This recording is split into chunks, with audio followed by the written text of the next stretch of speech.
You're sitting at a red light, and for just a second you look down at the dashboard. The car smells new. The seats are comfortable. The sound system is doing exactly what a good sound system is supposed to do. And for a moment, a brief, genuinely pleasant moment, you feel like you made the right call. Then the light turns green, and somewhere in the back of your head, a number surfaces. $387 every single month. For the next 51 months, you push the thought away. You've gotten good at that. But here's the thing about numbers you push away. They don't go anywhere. They just sit in the background, quietly doing their work. And one day, maybe it's when you're trying to figure out why you can't seem to save anything, or why every month feels tighter than it should, the number comes back. And this time, you do the math. And the math is ugly. This is that moment. This is the video about the thing you already kind of know, but haven't fully let yourself think about yet. Most people think of a car as a necessity. And in most of America, that's genuinely true. Public transportation isn't an option. Distances are real, and you need a way to get to work. So the logic goes, I need a car, and if I need a car, I might as well get a good one. One that's reliable, one I actually enjoy driving, one that says something about where I am in life. That's not an unreasonable thought. It's a very human thought. The problem is, what happens when that very human thought collides with how car financing actually works, and what a car payment is actually costing you, beyond the number on the monthly bill. My name is Arthur, and I spend way too much time thinking about money and why the purchases that feel most justified are often the ones doing the most quiet damage. If you've ever felt like your car owns you more than you own it, make sure to hit subscribe and give this video a thumbs up. Let's start with how we make car decisions, because the process is almost perfectly designed to make us choose wrong. You walk into a dealership, or you go online, or a friend mentions their monthly payment and it sounds manageable, and the conversation very quickly shifts to one number, the monthly payment, not the total price, not the interest rate, not the total cost of ownership over 5 years, the monthly payment, because the monthly payment is the number that feels real and manageable in a way that the total number doesn't. $400 a month sounds fine. $18,000 in interest over 60 months sounds alarming. They can be describing the same loan. The dealership knows this. That's why they lead with the monthly payment and bury everything else. This is a well-documented cognitive bias called payment decoupling. When you separate the experience of buying from the experience of paying, your brain underestimates the true cost. Research published in the Journal of Consumer Research found that consumers consistently underestimate total expenditure when payments are broken into small recurring installments. The car payment exploits this perfectly. You drive away feeling like you made a sensible decision, while the actual financial weight of the decision is distributed invisibly across the next 4 to 6 years. And here's where it gets interesting. The car payment isn't just a payment, it's a chain. Once it's set up, it's essentially non-negotiable. You can cancel a streaming subscription. You can cut back on dining out. But if you stop making the car payment, they come and take the car. So unlike almost every other expense in your life, this one has no flexibility. You've locked in a fixed monthly obligation, often one of the largest in your budget, and it will be there every single month until the loan is done. Think about it this way. Imagine you signed a lease on a second apartment you never actually lived in. You just paid for it every month, month after month, year after year. That's essentially what a depreciating car loan is. You are paying continually for an asset that is worth less every single day you own it. A new car loses roughly 20% of its value in the first year alone. After 5 years,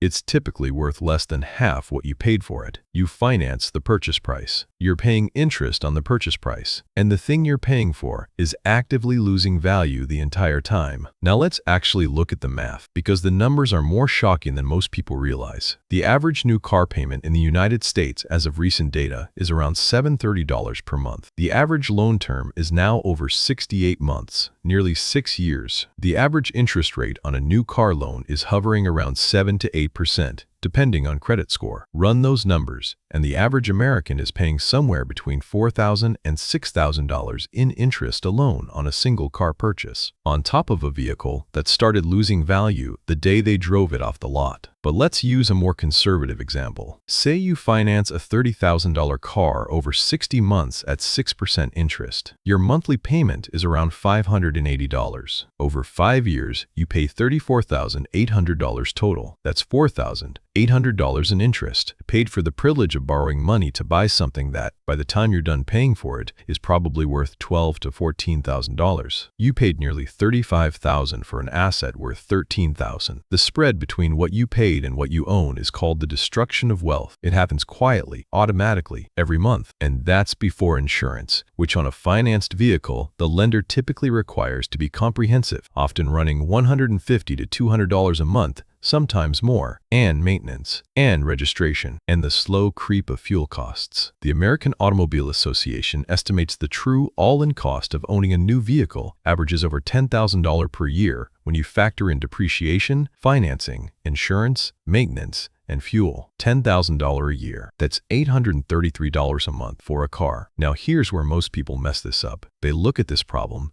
and they think the solution is to get a better interest rate, shop around more, maybe put a little more down. And those things help at the margin, but they're not addressing the actual structural issue, which is this. You are financing a depreciating asset, and no interest rate makes that a good idea if the payment is consuming a significant portion of your monthly income. The rule most financial planners cite is that your total car expenses, payment, insurance, fuel, maintenance, should be no more than 15 to 20% of your take-home pay. For someone taking home $3,500 a month, that's $500 to $700 total for everything car-related, not just the payment, everything. Most people with a new car payment are already at or past that ceiling with the payment alone, before they've touched insurance or gas. The behavioral trap here is something called status income disequilibrium. This is the gap between what you earn and what you feel you should be able to afford, based on the lifestyle signals you're receiving from your peers, your neighborhood, your social media feed. You see the cars people around you drive. You form a sense of what's normal. And normal, in modern American consumer culture, is a car payment that's quietly eating a substantial chunk of your monthly income. The trap isn't that you made a bad decision. The trap is that you made a completely normal decision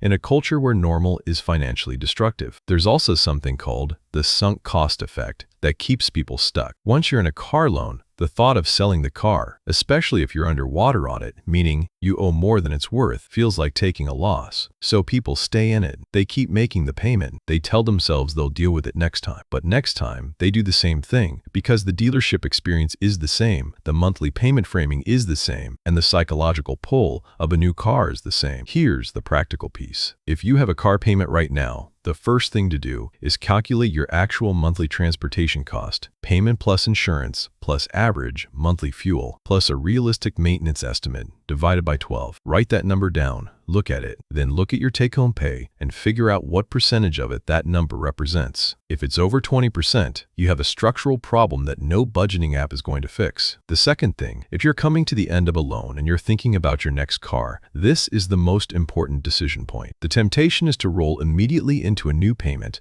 because the old one is ending and you have the monthly cash flow. Resist that. If you can keep driving the paid-off car for even 18 to 24 more months and save the equivalent of your old payment every month, you'll have accumulated enough to either buy the next car in cash or put down enough that the loan is small and short. That is how you break the cycle. The third thing, the used car market, specifically vehicles that are 2 to 3 years old, is where most of the depreciation has already happened. Someone else absorbed the 20 to 30% first-year value drop. You get a car that's mechanically nearly identical to a new one at a substantially lower price, with a substantially smaller loan if you need one. The car doesn't feel as new. It also doesn't cost you $4,000 in interest you'll never get back. The final thing I'll say is this. A car is not just a car. For most people in the payment cycle, it's the single largest wealth-destroying financial decision they make on a recurring basis, because they make it every 4 to 6 years without ever fully reckoning with the math. The house, the salary, the investments, those get scrutinized. The car payment just kind of happens. It doesn't have to, but you have to actually look at the number, not the monthly payment, the real number, the total cost, the percentage of your income, the opportunity cost of what that money could be doing instead. And here's a number worth sitting with. If, instead of a $580 monthly car payment over 5 years,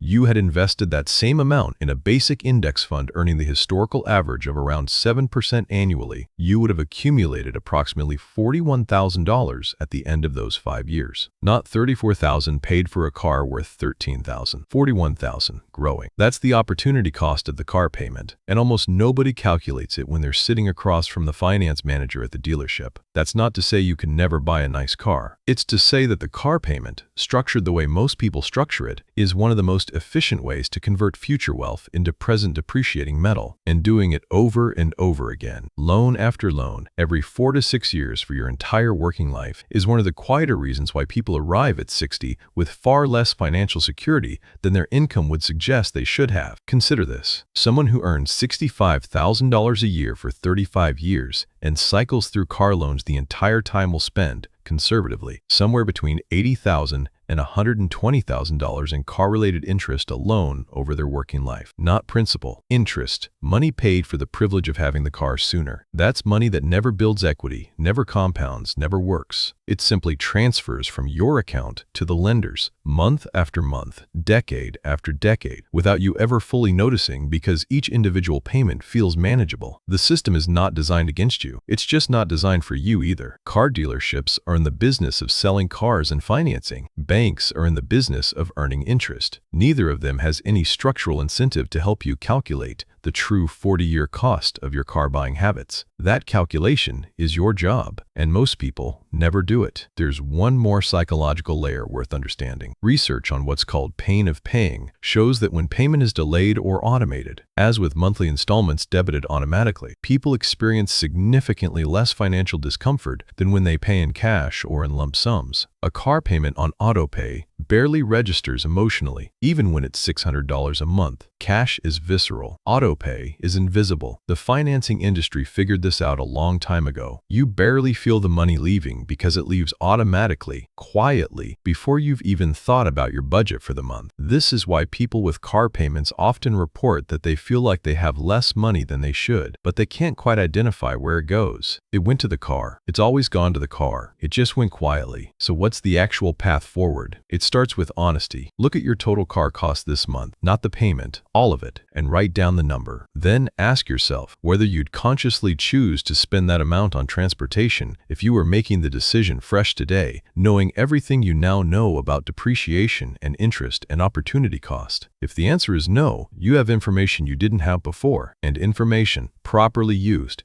changes decisions. The car sitting in your driveway is costing you more than you think. The question is whether you're going to let it keep doing that quietly or whether you're going to make a different decision the next time you have the choice. That choice is coming. Be ready for it. The system is not designed against you, but it is designed around you, around your psychology, your desire for comfort, your sensitivity to monthly numbers over total numbers. Being aware of that design is the first step to making a different kind of decision.